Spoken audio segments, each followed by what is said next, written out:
Iblis tidak anti agama, tetapi justru dia mendukung agama. Bahkan dialah yang mendirikan banyak agama. Karena melalui agama akan banyak orang yang dibutakan dan tidak tahu kebenaran. Agama membuat setiap orang saling menyerang, saling menghancurkan, bahkan saling membunuh. Agama membuat orang suka menghakimi orang lain. Oleh karena setiap masing-masing orang menganggap agamanya paling benar. Agama menghasilkan orang-orang yang fanatik, orang-orang yang radikal, dan melahirkan orang-orang yang munafik. Itu sebabnya banyak orang ateis yang berkata bahwa agama menjadikan orang-orang menjadi jahat dan tidak punya empati terhadap orang lain. Yesus tidak pernah datang ke dunia ini untuk mendirikan agama. Yesus datang kepada milik kepunyaannya.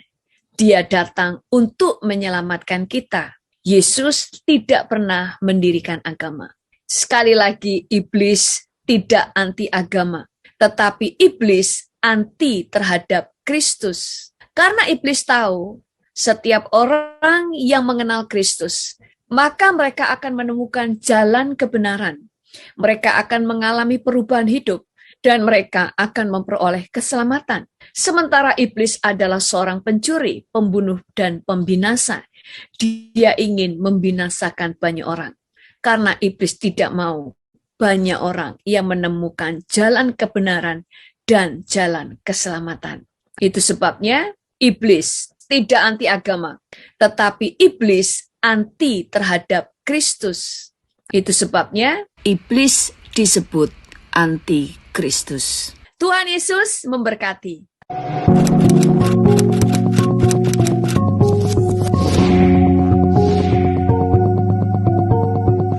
Jangan lupa subscribe. Ya, seperti yang pernah saya saksikan, ya ketika bangun studio, ya kita ditipu 300 juta.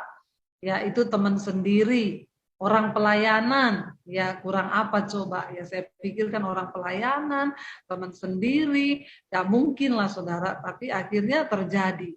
Nah, waktu itu saya marah saudara, saya marah.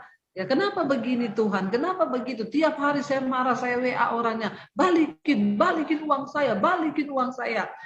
Ya kehilangan damai sejahtera, sukacita ya diakui atau tidak, ya saya juga masih manusia. Ya Pak Tim ya, pendeta juga manusia ya Pak. Punya rasa, punya hati ya. Jangan samakan dengan pisau belati ya. Jadi kita ya masih bisa jengkel, masih bisa gondok. Tapi ketika satu saat saya itu malam-malam bertanya kepada Tuhan, saya nggak protes lagi, tapi saya bilang Tuhan, pasti ada maksud Tuhan.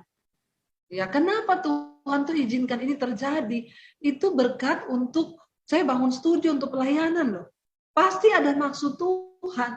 Ya ketimbang kita protes tiap hari, kenapa saya tuh gini, mending duduk di kaki Tuhan.